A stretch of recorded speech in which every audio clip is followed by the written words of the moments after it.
Good morning students. आज का हमारा टॉपिक है, बहुत इंपॉर्टेंट टॉपिक है, किरचॉफ्स लॉ।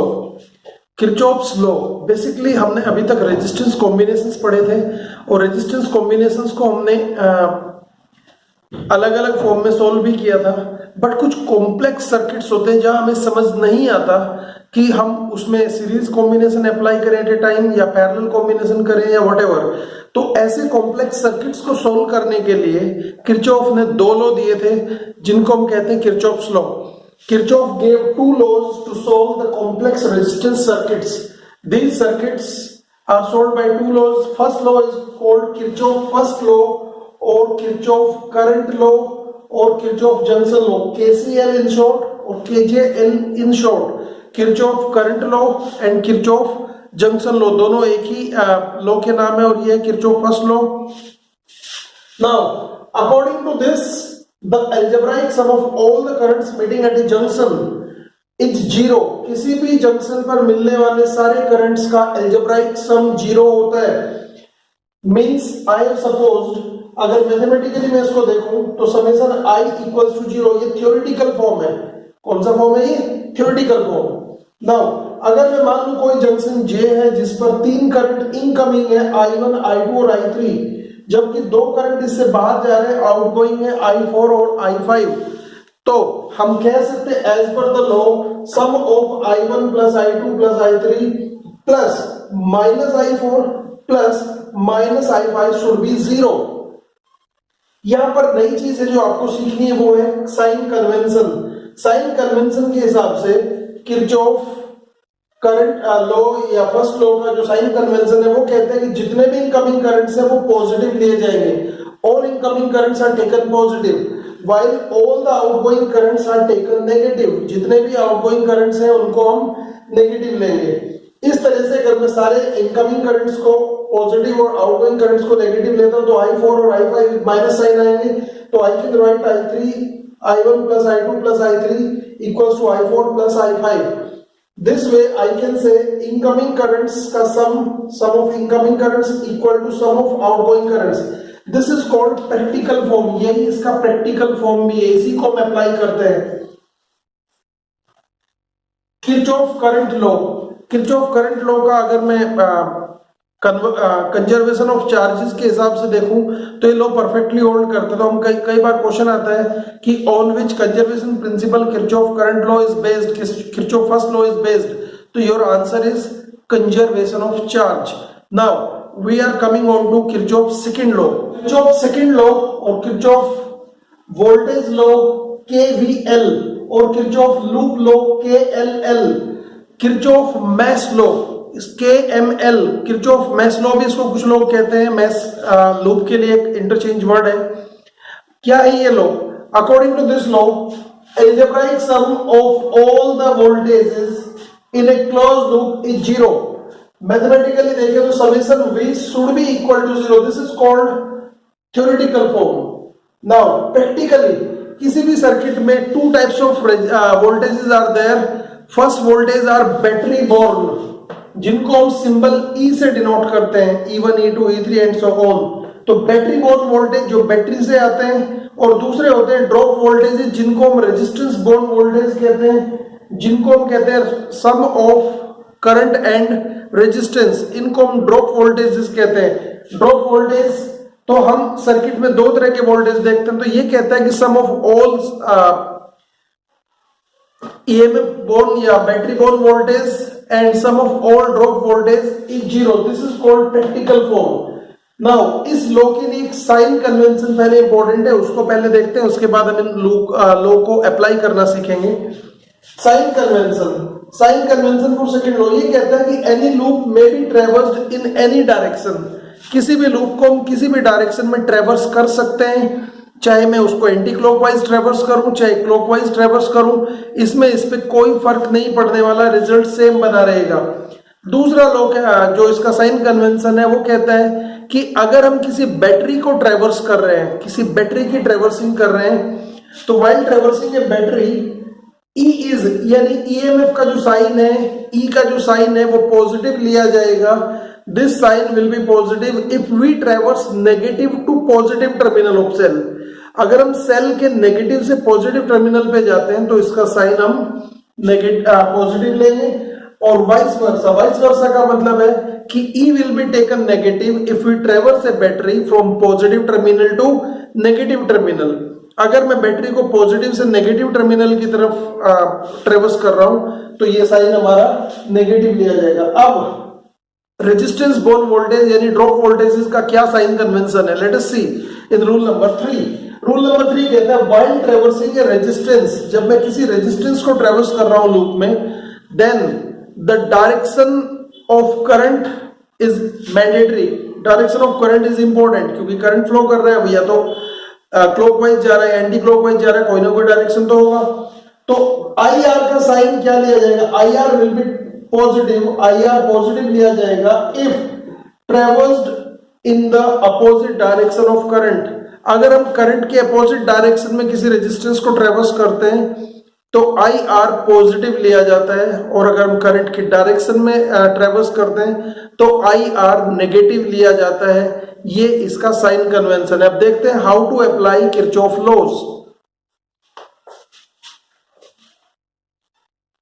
एक रेजिस्टेंस और ईएमएफ वाला सर्किट है, कॉम्प्लेक्स सर्किट है, इसमें हम कैसे किरचॉफ लॉ लगाएंगे, कैसे नहीं। सबसे पहला काम जब हम इसको करते हैं, सबसे पहले इस लूप में कुछ नेमिंग कर लेते हैं पॉइंट्स के नाम, point A, point B, point C, D, E, F.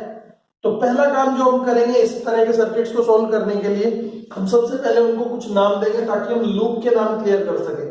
अब हमने माना पहली बैटरी जो है ये करंट I1 देती है, current always flows from positive to negative, तो हम इस सेल का करंट I2 और इसका I1 मानेंगे। Let us come to Kirchhoff junction law. First cell is giving current I1, second cell is giving current I2। When these two current meet at this point B, a third current I1 plus I2, or you can call it I3, ये बाहर की तरफ जाएगा तो दो current का सम I1 और I2 का सम थर्ड साइड में निकल रहा है। ये R3 से ये करंट जाने वाला है, रेजिस्टेंस R3 से I1 I2, ये करंट यहां से भी ऐसे ही जाएगा, I1 और I2 यहां पर कंबाइंड होगा। जब इस पॉइंट E पर आएंगे तो रास्ता हमारे पास एक नहीं अब दो है, तो हर बैटरी अपने बराबर शेयर वापस करेगी। तो इस सेल ने करंट ले लिया I2 और ये करंट चला गया I1। तो this way we can apply Kirchhoff junction law. Kirchhoff junction law apply करने के बाद हमने देखना है कि अब हम किरचॉफ वोल्टेज लॉ या लूप लॉ कैसे अप्लाई करेंगे। किरचॉफ लूप लॉ अप्लाई करने के लिए हमारे पास यहां पर कुछ लूप्स बनेंगे। सबसे पहले from KVL Kirchhoff voltage law के अकॉर्डिंग अगर मैं देखूं, इन लूप पहला loop A B C A B E F A A B E F A, याद रखिए जब हम लूप बनाते हैं तो जिस पॉइंट से स्टार्ट करेंगे उसी पॉइंट पर एंड करेंगे। तो A B A, अब इस लूप को मुझे ट्रैवर्स करना है, ट्रैवर्स करने की बारी है, तो मैंने इसके ऊपर एक सर्कल बनाना होता है। सर्कल मतलब मैंने क्लोज कर लिया लूप को। अब मैं इस लूप को ट्रैवर्स कर रहा हूं एंटी क्लॉकवाइज मैनर में। एंटी क्लॉकवाइज मतलब मैं इसको कुछ इस सेंस में ट्रैवर्स करने वाला हूं, तो ये है मेरा ट्रैवर्सिंग सेंस। तो सबसे पहले मैंने इसमें, अब मुझे इस लूप में क्या मिल रहा है, let us see. Loop A B E F A यानी ये वाला जो लूप है इसमें मुझे क्या मिल रहा है, इसमें मुझे मिले दो सेल और इसमें मिले मुझे दो रेजिस्टेंस और करंट के कॉम्बिनेशन। अब देखते हैं क्या करते हैं। सबसे पहले मैं बिल्कुल सिंपल वे में E1 E2 IR मैंने ऐसे लिख लिया।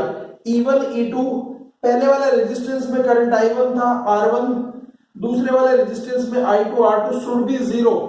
ये किरचॉफ वोल्टेज लॉ। नाउ अब इस साइन की बात करते हैं। साइन क्या कर रहे हैं, जब हम सेल E1 की बात करते हैं तो E1 पे मैं किधर से किधर जा रहा हूं, नेगेटिव से पॉजिटिव की तरफ। और हमने बताया था अगर हम किसी बैटरी को, किसी सेल को नेगेटिव से पॉजिटिव की तरफ ट्रेवर्स करते हैं तो उसको साइन पॉजिटिव दिया जाता है।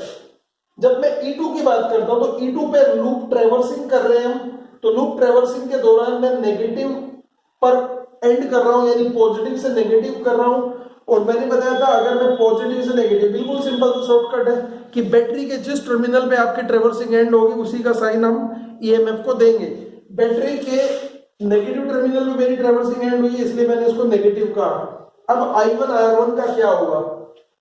I1 R1 मैंने कहा था कि IR will be taken positive if traversed in the opposite direction and IR will be taken negative if traversed in the same direction। Now हम सेम डायरेक्शन में जा रहे हैं, जिस तरफ करंट जा रहा है उसी तरफ हम भी जा रहे हैं, यानी I1 R1 को नेगेटिव साइन दिया जाएगा।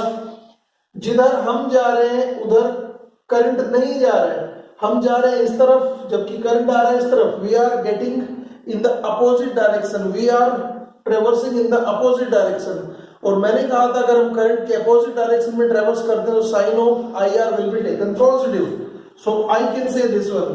Now I can simplify taking both the EMF one side and all the EMF drop voltage on the other side. I can write E1 minus E2 should be equal to I1 R1 plus rather minus I2 R2. This I am calling equation 1.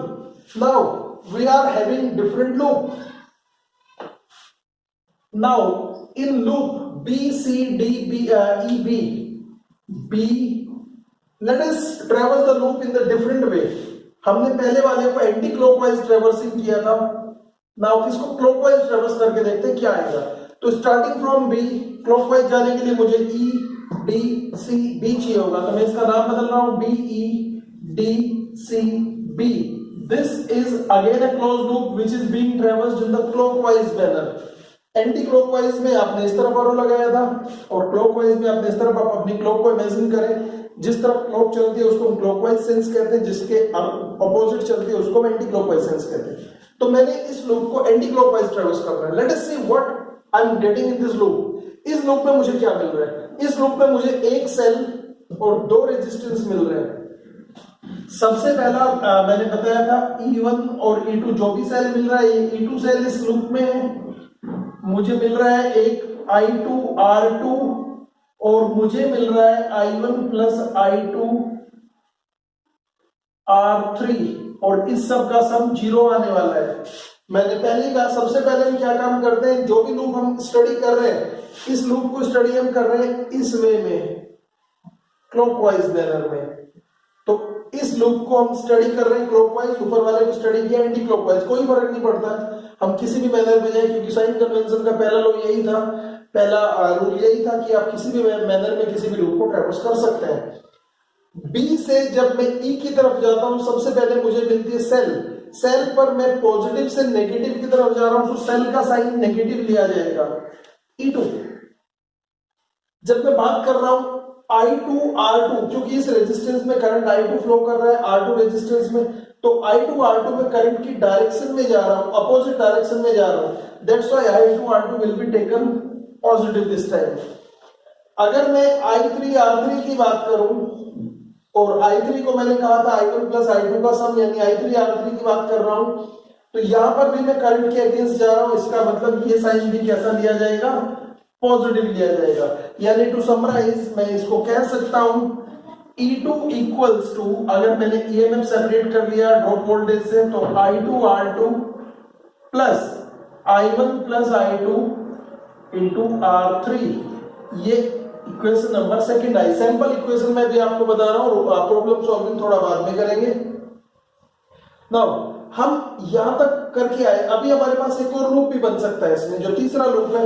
अगर मैं तीसरे loop की बात करूं यानी broad loop, loop A B C D E F A, यानी in close loop A B C D E F A, ये एक ब्रॉड लूप मेरे पास आ गया। ए से शुरू करके मैंने ए पे खत्म कर दिया है।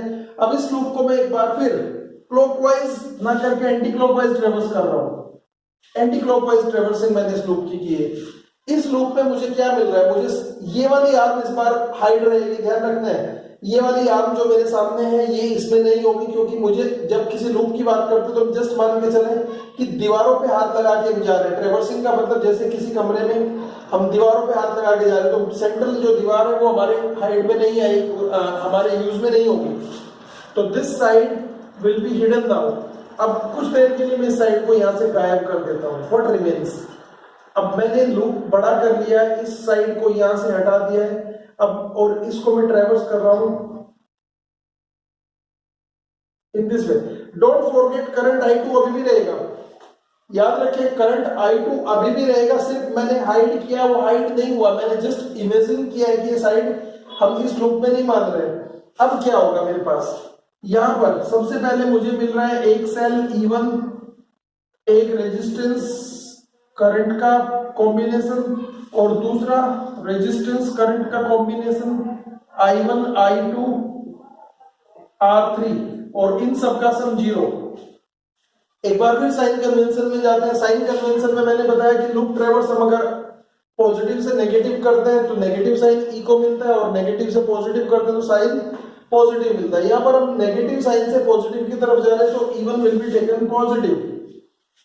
जब मैं रेजिस्टेंस R1 I1 की बात कर रहा हूं तो यहां पर मुझे नेगेटिव साइन, क्योंकि मैं करंट की डायरेक्शन में जा रहा हूं इसलिए इसको मैं नेगेटिव लूंगा, और यहां पर भी मैं करंट की डायरेक्शन में जा रहा हूं, इसको भी मैं नेगेटिव साइन के साथ ही शो करूंगा। इसका मतलब मैं थर्ड इक्वेशन को इंप्रोवाइज कर सकता हूं, E1 equals to I1 R1 plus I1 plus I2 into R3. This is equation number third. Now mathematically solving equation 1 2 3, we can solve this resistance combination circuit, or I can find out the current in each branch, I can find out the voltage drop across the 2 points, or I can find out the resistance of whole circuit. Whatever being the use, I can solve. So this is all about Kirchhoff's law and their application. Now how to solve their problems, let us see. Now we are coming across a very important topic, Wheatstone bridge. Wheatstone bridge, Wheatstone bridge, WSB. It is an arrangement of 4 resistance PQRS, or you can name it R1 R2 R3 R4. I am naming it PQRS. It is the arrangement of 4 resistors PQRS connected in form of a bridge across the terminals of a battery like this. ये 4 resistance है PQRS, इन चारों resistors को मैंने एक bridge form में connect कर लिया। Bridge form मतलब लाइक दिस, कुछ इस तरह से मैंने ब्रिज जैसा कुछ बना लिया। इस ब्रिज फॉर्म में मैंने कनेक्ट किया चारों रेजिस्टर्स को। इन चारों रेजिस्टर्स के 2 डायगोनली अपोजिट टर्मिनल्स को मैंने गैल्वेनोमीटर के साथ कनेक्ट कर दिया, और बचे हुए 2 डायगोनली अपोजिट टर्मिनल्स को मैंने एक सेल के अक्रॉस कनेक्ट कर दिया। This way this is called Wheatstone bridge. Wheatstone bridge में हम मान लिया हमारी जो करंट है वो इस सेल से जो निकली है वो है I. This cell provides current I in this loop. Then at point A, जब मैं पॉइंट A पर जाता हूं तो मुझे 2 रास्ते मिलते हैं। Suppose current I1 flows through P and I minus I1, I में से I1 निकल गया तो I minus I1 flows through Q. जब ये करंट I1 पॉइंट B पर जाएगा, B पर जाएगा तो एक बार फिर 2 रास्ते होंगे। मैंने मान लिया जो गैल्वेनोमीटर लगाया उसका रेजिस्टेंस G है, तो ये गैल्वेनोमीटर IG करंट नीचे ले लेता है, यानी यहाँ I1 में से IG करंट गैल्वेनोमीटर वाली ब्रांच में चला जाता है, तो R वाली ब्रांच में जो करंट जाएगा I1 माइनस IG जाएगा, क्योंकि इतना करंट माइनस हो गया। जब आप पॉइंट D पर देखते हो 2 करंट मुझे मिलते हैं, महसूस हो रहे हैं, एक I माइनस I1 और ऊपर से आ रहा है IG। दोनों करंट को मैं अगर सम करता हूं तो मेरे पास आएगा I minus I1 plus IG। ये करंट और ये करंट जब यहां मिलते हैं तो हमारे पास वापस से करंट I मिल जाता है। This way Kirchhoff junction law हमने अप्लाई कर लिया है। अब हम बात करते हैं किरचॉफ वोल्टेज लॉ की। पहला लूप में स्टडी कर रहा हूं ABDA, लूप ABDA जिसको मैंने कहा लूप नंबर 1, और इसको मैंने क्लॉकवाइज ट्रेवर्स किया लाइक दिस। मैंने बताया था कि जो जो मुझे मिलता जाएगा मैं लिखते जाऊंगा। इस लूप में मुझे कहीं कोई बैटरी नहीं मिल रही, इसमें मुझे 3 रेजिस्टेंस कॉम्बिनेशन मिले हैं। I1 into P लिख दिया मैंने, IG into G, क्योंकि गैल्वेनोमीटर को भी मैं एक रेजिस्टेंस मानता हूं और गैल्वेनोमीटर का रेजिस्टेंस मैंने G माना है, IG into G। और तीसरा है मेरे पास I minus I1 into Q। ये 3 रेजिस्टेंस मेरे पास करंट की फॉर्म में, ड्रॉप वोल्टेज की फॉर्म में, इन सब का सम जीरो आना चाहिए। Let us put the signal sign, ये नेगेटिव या पॉजिटिव। मैंने कहा था अगर हम करंट की डायरेक्शन में जाते तो we will take it negative sign. अगर मैं करंट की डायरेक्शन में किसी भी रेजिस्टेंस को ट्रैवर्स करता हूं तो इसको नेगेटिव लिया जाएगा। आईजी जी को भी नेगेटिव लूंगा, बट जब मैं यहां आता हूं तो मैं नीचे से ऊपर जा रहा हूं, बट करंट ऊपर से नीचे यानी अपोजिट डायरेक्शन में ट्रैवर्सिंग हो रही रेजिस्टेंस क्यू की, so it will be given sign positive. तो यहां पर मेरे पास आई माइनस आई वन ये सब आएगा प्लस के साथ इक्वेशन 1। नाउ मेरे पास दूसरा लूप जो मैं अप्लाई कर रहा हूं, एक बार फिर मैंने लूप नंबर 2 लिया और इसको भी मैं क्लॉकवाइज ही ट्रैवर्स कर रहा हूं। लेट अस सी, क्लॉकवाइज लूप जब मैंने ट्रैवर्स किया तो सबसे पहले मुझे क्या मिलता है, बी से स्टार्ट करते हैं, आई वन माइनस आई सी, और ये करंट रेजिस्टेंस आर के थ्रू बहता है, मैंने इसको यहां पर लिख लिया। दूसरा मुझे रेजिस्टेंस मिलता है आई माइनस आई वन प्लस आई जी, जो रेजिस्टेंस एस से फ्लो कर रहा है, ये भी मैंने लिख लिया है। तीसरा मुझे आई जी इंटू जी जो मुझे यहां पर मिल रहा है, let us put their sign. यहां पर करंट के अपोजिट नेगेटिव साइन, यहां पर भी करंट के यहां पर आई एम सॉरी करंट के साथ में थे तो नेगेटिव साइन, यहां पर हम करंट के अपोजिट जा रहे हैं, it will be given positive sign, यहां पर भी करंट के अपोजिट जा रहे हैं, it will be given positive sign. तो इस तरह से मैंने इक्वेशन नंबर 2 रख लिया है। तो ये अभी तक मैंने अपने थर्ड लूप को स्टडी करने की यहां पर जरूरत नहीं, क्योंकि मुझे जाना है बैलेंसिंग कंडीशन पर। Balancing condition of Wheatstone bridge, balancing condition, this is important condition.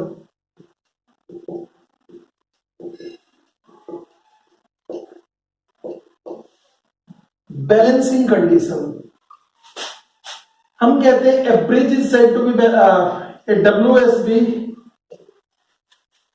is said to be balanced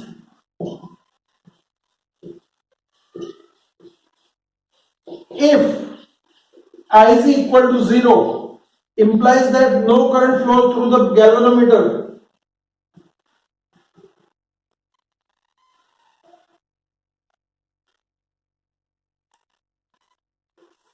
galvanometer से कोई करंट नहीं जा रहा है, यानी I विल बी टेकन 0। तो गैल्वेनोमीटर को अगर मैं जीरो करंट स्टेट में ले आऊं तो it is said to be the balance Wheatstone bridge.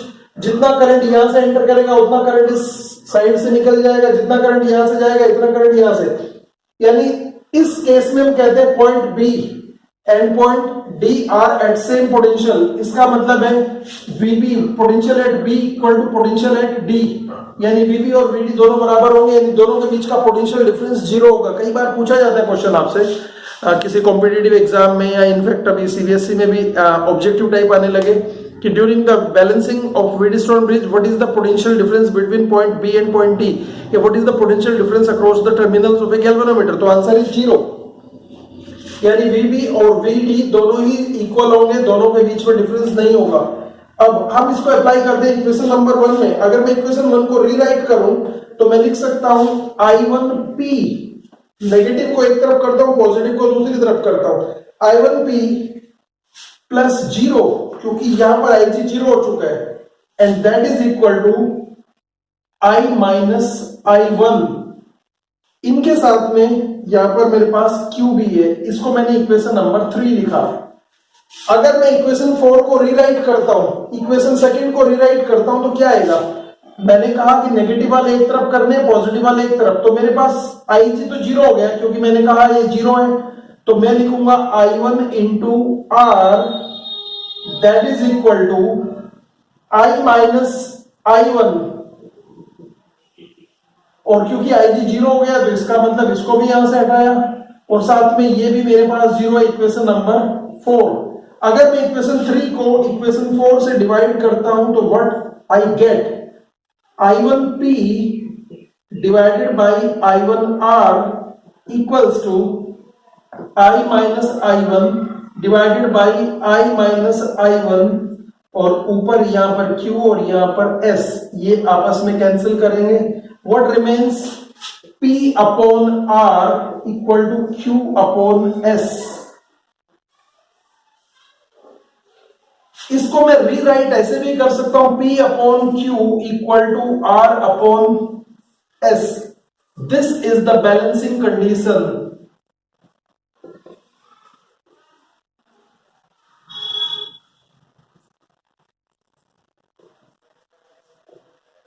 means a Wheatstone bridge is said to be balanced if ratio of resistances in the corresponding arms is equal. corresponding arms में resistance of ratio of resistance अगर equal हो जाता है तो P upon Q equal to R upon S, या मैं कहूं P upon R equal to Q upon S, चाहे मैं रेशियो इधर से बनाऊं चाहे इधर से, लेकिन ध्यान रखना है कोरस्पॉन्डिंग आर्म्स में अगर मैं ऊपर से नीचे रेशियो बना रहा हूं तो इस आर्म में भी ऊपर से नीचे बनेगा, ऐसे नहीं कि P अपॉन Q और इधर S अपॉन R कर लो, वो पॉसिबल नहीं है। इसमें एक और क्वेश्चन भी आता है, ये कहता है कि अगर हम बैटरी और गैल्वेनोमीटर के टर्मिनल्स को इंटरचेंज कर दें, अभी जिन पॉइंट्स पे बैटरी लगी थी वहां मैंने गैल्वेनोमीटर लगा देना है, और जिन पे गैल्वेनोमीटर लगा था वहां पर मैंने बैटरी को लगा देना है, तो क्या बैलेंसिंग कंडीशन पर कोई असर होगा? Your answer is no.